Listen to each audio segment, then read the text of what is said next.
We're back for our daily MLB Best Bets here on Monday, September 15th. We only have three more Mondays left in the MLB season. Two more Mondays. Yes, 2 more Mondays in the MLB regular season until we get on to the postseason. Starting 2 weeks from today is the first 4 games of the MLB postseason. We are fastly approaching that, actually 2 weeks from tomorrow. So again, we are down the final stretch here of the MLB season in 2025. And folks, before we get into the video, make sure to hit that subscribe button down below for some more daily MLB Best Bets here on the channel. Later today, we're going to have our college football predictions for the entire week 4 slate. You're not going to want to miss that later today on the channel, 4 p.m. Pacific, likely 3 or 4 on the channel. You're not going to miss our weekly college football predictions over 3 hours long. Also, go make sure to check out Greedo Plays MMA. This week we posted our Contender Series predictions, so go make sure to check that out.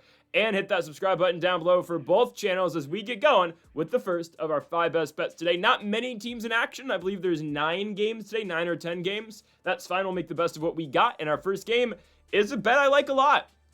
The Chicago Cubs are on the road at PNC Park in Pittsburgh, Pennsylvania, and I believe they beat the Pirates. I know this is us picking against the Pittsburgh Pirates for the 4th consecutive day after taking them to win in Baltimore, where they ultimately lost all 3 games. But we took Pittsburgh twice at Camden Yards, once with Paul Skeens pitching, didn't materialize for us, and we picked against them twice against the Nationals in DC, and hey, we won 2 out of 3 times. Not going to complain with that at all. So now we're going to be picking against the Pirates once more because I like Cubs money line today at minus 130. Guys, why would I bet on a team that can't hit the baseball? Why would you? And yeah, they were kind of competitive in these Nationals games. The problem with the Pirates is, though, they're not going to score more than 5 runs. At most. And that's a crazy day for them as 5 runs. Their average in the last, 3 weeks has been 2 runs. They don't score. So why would I pick a team that can't score right now? They're pitching a mid-pitcher tonight in Braxton Ashcraft. And Ashcraft, okay, he's all right. He's not going to go deep into a game, though. He is a primary reliever who they use out the opening spot now. Max, he's going to go 5 innings. And even if Ashcraft goes 5 innings and 1 run, which I'm not going to lie is what, is a pretty average line for the guy, then we get the 6th, 7th, 8th, and 9th against the Pirates bullpen, which I get it's improving, but I'm not too sold on that. Flip side, the Chicago Cubs are winning baseball games. They've won 4 out their last 5 games, winning 2 of 3 against the Tampa Bay Rays. Now, we picked against them. We picked the Rays on Saturday's game, and that obviously worked out well for us. But, Chicago, they're a good team. They're a good squad, not going to win the NL Central because obviously that is going to go to the Milwaukee Brewers.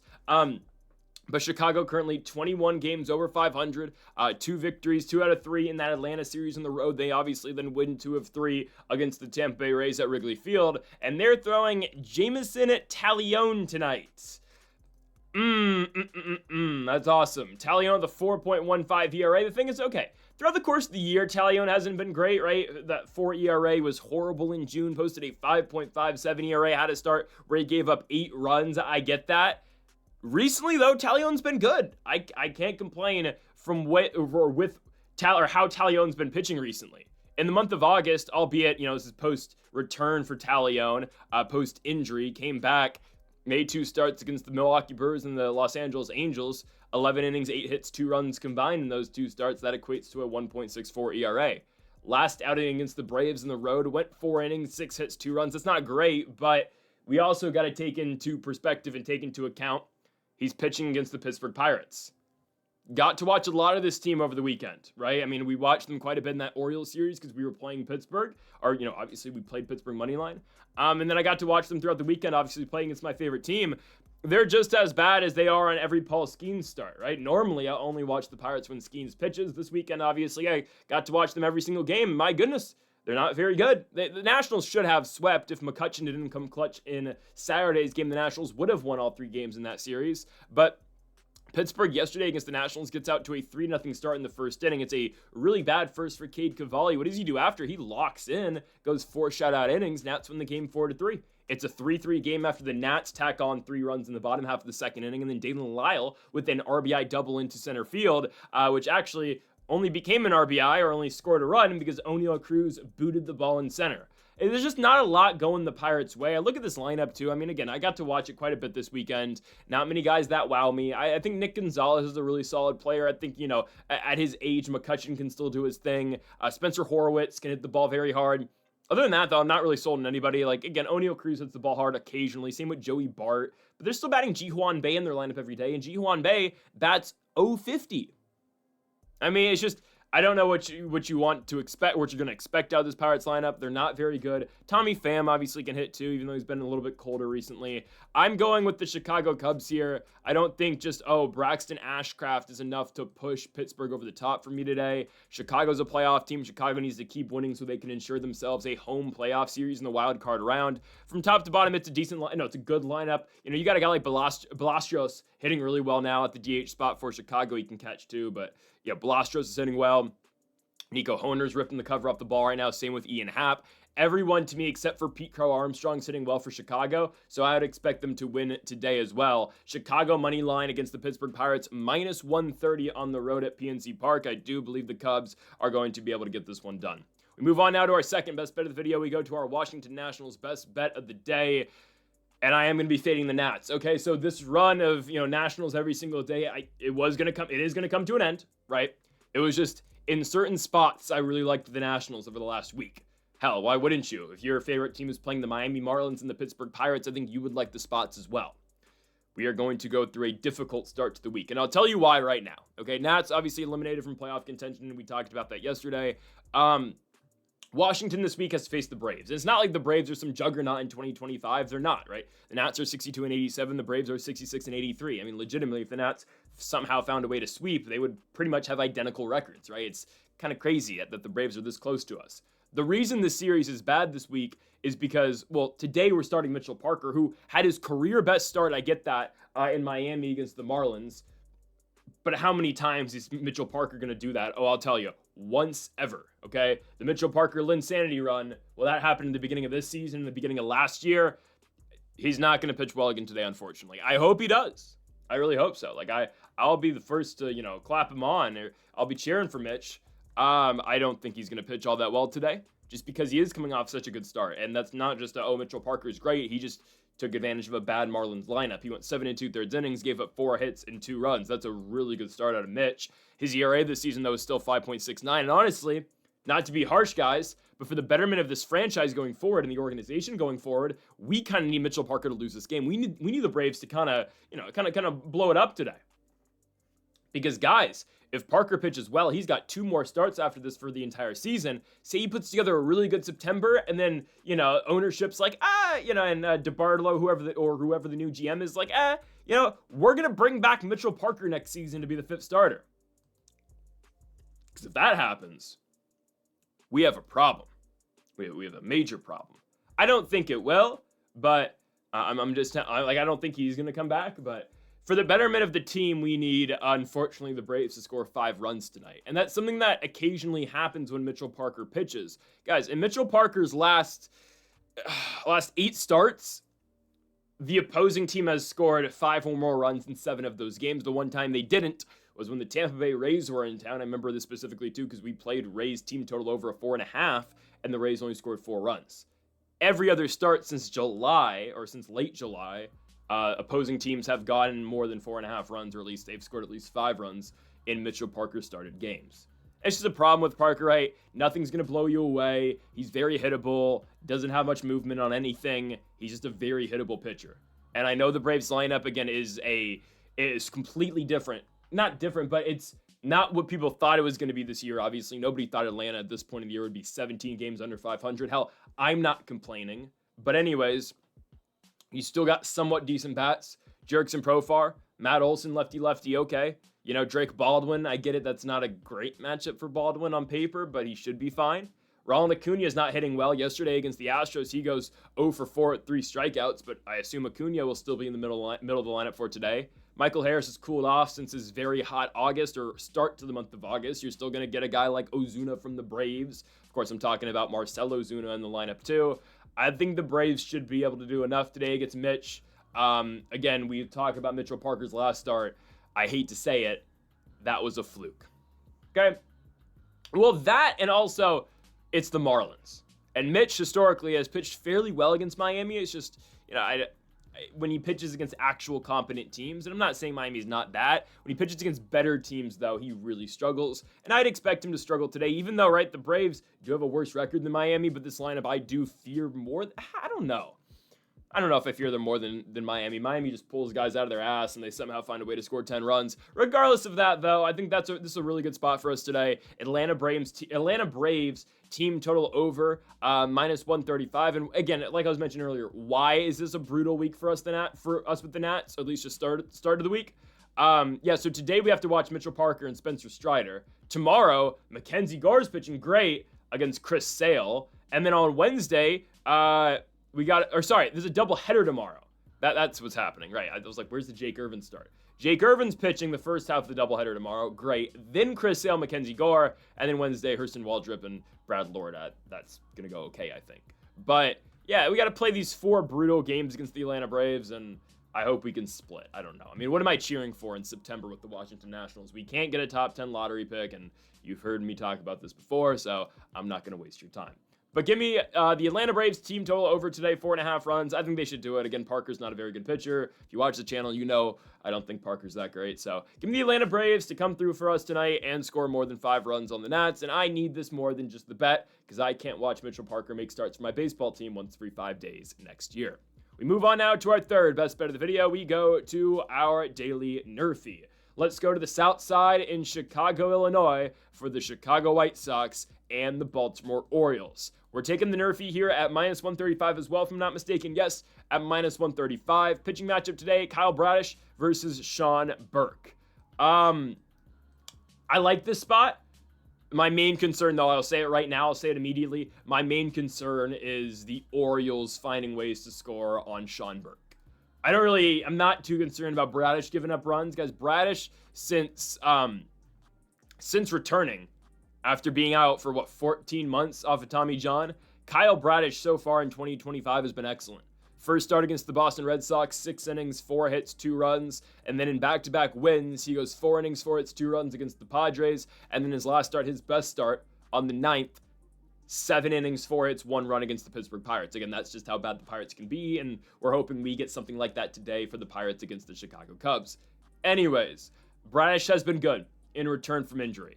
I look at the White Sox, the top of their lineup. They've just lost 3 consecutive games to the Cleveland Guardians, who are trying to get back in the postseason push and might be able to. I'm not going to talk about Astros Rangers today, but that's a huge series in Texas this week, just for everyone's playoff positioning in the wild card and in terms of the AL West. But anyways, Chicago goes to Cleveland these last 3 games, and they score, I think, 3 runs total. 0 runs on Friday, 1 run on Saturday, and 2 runs yesterday. That's not a formula to success for the White Sox. Yesterday they batted Mike Tauchman in the 1, Kyle Teel in the 2, Sosa in the 3, and Colson Montgomery in the 4. I like Montgomery a lot, but he's a guy who's just going to strike out a lot. Yesterday 0 for 3 with 3 Ks. Sosa and Teel can hit it as well, but I'm going to play my odds with this, especially with a guy of Bradish's level right now, and especially the way that Bradish has been throwing the baseball since his return. Flip side, this has got to be the much more concerning part, and I said this outright, and I will say it again. I'm a little concerned with Sean Burke trying to find a way to get 3 outs, but I'm going to take my chances here, especially with an Orioles team who, just like the White Sox, got swept over the weekend. Now, Baltimore scores more runs than Chicago did, as they scored 7 in 3 games, which by no means is a lot, but I do think, again, this is the tougher part of the play. Sean Burke will likely see 3 lefties. He will see Jackson Holliday. He will see Dylan Beavers probably in the 2 spot, as they've been batting him higher in the lineup recently, and he will see Gunnar Henderson in the 3. Jeremiah Jackson's been moved down to the 4, which, okay, I don't know. I mean, I guess you just bat the 3 lefties to start the game. Jackson's been very good this season for the Orioles, and he's definitely made the case that he needs to be not just on the opening day roster next season, but on the opening day starting lineup next season, because Jackson's just been that good for Baltimore. Happy for the guy. Anyways, those are the matchups for Sean Burke. He does get to pitch at home, though. It's in Chicago. Sometimes the White Sox will go opener for some of their starters. I don't see any intentions of them. I don't see anything that suggests to me that they're doing that tonight. But I will say, again, we've done this before at the White Sox. We think we're getting one guy the night before, and then 2 hours before our first pitch, they say, okay, actually, no, Sean Burke's going to pitch basically innings 2 through 7, and we're going to give him an opener in the first inning, which, honestly, I don't know how locked into the season the White Sox are at this point, but it would make sense. You have likely 3 lefties you're going to see 1, 2, 3. So why wouldn't you switch it and assign, a lefty straight out of the bullpen to face these first 3 guys for Baltimore and then get into Sean Burke once you're more locked into the game? However, though, again, I don't really know how much the White Sox really care about winning anymore. I mean, they could probably throw Brandon Eisert to start the game. I know he's one of their later inning guys, I think, but they could just start him against the 3 lefties and then go to Burke. If they do, that's better for us. I actually hope they do that so we can get the lefty-lefty matchups. Will they? Again, that's a whole other story. I don't know. But regardless of who pitches for the White Sox, again, right now the projected starter is going to be Sean Burke, and that's fine. I think Burke's going to be well enough for us. I get it. He's been pretty bad recently. August ERA 5.25, only game pitched so far in September. It wasn't a win, but he goes 4 1/3 innings, 5 hits, 3 runs, and 4 walks. Again, some of the, a little part of the equation for the nerfy sometimes, guys, is just luck. So this is the part where we're gonna need a little bit of luck. I think Brash is gonna be great against the White Sox. Bottom half the first inning, though. Burke pitching at home. Don't mind, the White Sox ballpark. It's not one that I don't think it's pitcher friendly nor hitter friendly in my opinion. So I think we're okay here. Minus 135 for the nerfy today from the south side of Chicago between the Baltimore Orioles and the Chicago White Sox. We move on now to our 4th best bet of the video. Let's go to the night games. First up, the Arizona Diamondbacks host the San Francisco Giants. So for as bad as the losing streak has been for the New York Metropolitans, they now find themselves in a position where they yet again control their destiny to the postseason. They have a game and a half on the San Francisco Giants, 2 games on the Arizona Diamondbacks, and essentially a game and a half up on the Cincinnati Reds. But we can basically disqualify from the Reds being in the postseason hunt because they suck at baseball. So here are the 2 teams, Diamondbacks and Giants. What the Mets are hoping for in this series is that these 2 teams split, right? Is that the Diamondbacks I thought they were playing 4. They're playing 3. Well, they're hoping, I think they want the Giants to win 2 of 3. Because I think Arizona, I don't know if they've got the tiebreaker on the Mets, but they just need, what the Mets don't need is someone to sweep. So that means I will be cheering on whoever wins this game tonight to sweep the series. I think that's probably going to be the Arizona Diamondbacks. They're playing really good baseball right now, and the pitching matchups in this series really benefit them. I don't know who's pitching tomorrow for the Giants. That's a TBA. I think is that Seymour's day? It might be. I'm not completely sure on that one. But they can easily win the first 2 games of the series the way that Eduardo Rodriguez has been pitching recently. And then Wednesday, it's going to be a little difficult for them. They got to face Justin Verlander, who's been great against Brandon Pfaadt. But that's something, again, the Diamondbacks will just have to figure out once they get there. Anyways, though, this is not about the New York Metropolitans, but I do feel like it's important to say, yes, Giants are a game and a half back. D-backs are 2 games back. Arizona wins yesterday, right? We had them on the best bets against the Minnesota Twins, and the Giants lose and end up losing 2 of 3 against the Los Angeles Dodgers as the Mets finally broke their losing streak yesterday, beating the Texas Rangers via, right, that Pete Alonso 3-run walk-off home run into right field in the bottom of the 10th. Anyways, today's best bet for our player props is going to be Ketel Marte, minus 135. Simply put, this is because of the pitching matchup. Here we go again. It's Kai Wang Tang pitching for the Giants. The right-hander from Taiwan with a 7.54 ERA gets the start tonight for the San Francisco Giants, and he has been bad. They sent him back down to AAA Sacramento after some brutal starts in the month of August, both of which against the San Diego Padres. His only good start ever in his career was a start. Well, actually, he didn't start. He came in after the first inning. It was a relief appearance, technically. They gave him an opener. And Kai Wang Tang pitched 5 innings of 3-hit and shutout baseball against the Washington Nationals. And I had to sit at Oracle Park and witness that. Anyways, though, since his return from Sacramento, Kai Wang Tang hasn't been the best. He pitched all right against the Colorado Rockies, and we had Giants money line that day because I think we got like minus 140 just because that's how down the books were on Kai Wang Tang, which made sense. Giants still won. Tang gave up 2 runs in 5 innings and gave up 9 hits, so just dealt with a lot of workage around the base paths and just dealt with it. Got 8 strikeouts. And his last start in St. Louis against the Cardinals, 4 innings, 3 hits, 4 runs, 5 walks, but 8 Ks. It's just what Kai Wang Tang does. I don't know. He'll load the bases up. He'll find ways to manage and navigate through that, and you'll see, right? It's the Kai Wang Tang experience. But what I will say about Kai Wang Tang is that he gives up hits. He doesn't really give up home runs. He's only given up one in his entire year this year, and that was in his first start on August 2nd against the New York Metropolitans. But he's just going to give up, hard contact. So, we just got to look at the Diamondbacks, best odds and whatnot. Okay, the guy for us today is going to be Ketel Marte. Could have gone Corbin Carroll. Could have gone with like a sneaky play like Alec Thomas or whatnot, a guy who just elevates, or Eldemaro Vargas, a guy who just elevates himself once they play in Chase Field, because I'm telling you, weird things happen at Chase Field. I don't understand it, but no, I'm going to go Marte. Ketel Marte yesterday went 1 for 4, I believe. It was either 1 for 4 or 1 for 5. He hit a double in the 8th inning. It resulted in no runs for the Diamondbacks in the top of the 8th. But Marte did get a hit, and he did get on with the double. Marte has only cleared this over 1.5 total baseline 3 times all month. Has not been a good month so far for Marte, as he's batting 175 in September, but if there was ever a time for Marte to come on and start, building himself back up, it's right now. Because Arizona, as I said yesterday, they were not expecting to be in a playoff chase, but here they are. Because, trust me, they are in the midst of it right now. You're 2 games out of the Mets. If you win today, you are a game and a half out of the postseason. Yes, the Arizona Diamondbacks. And sure, their schedule coming up is a little brutal, right? You have to play San Diego, you got to play the Dodgers, you got to play the Phillies, but at least you're in somewhat of a position where you can go to the postseason this year. I don't know if they have the tiebreaker over the Mets. I will try to find that. They split 3-3, so I don't know who has the tiebreaker. No clue. Regardless, though, the D-backs to me right now, if the Giants win the series, the Diamondbacks win the series, whoever gets it's going to be the biggest challenger to New York.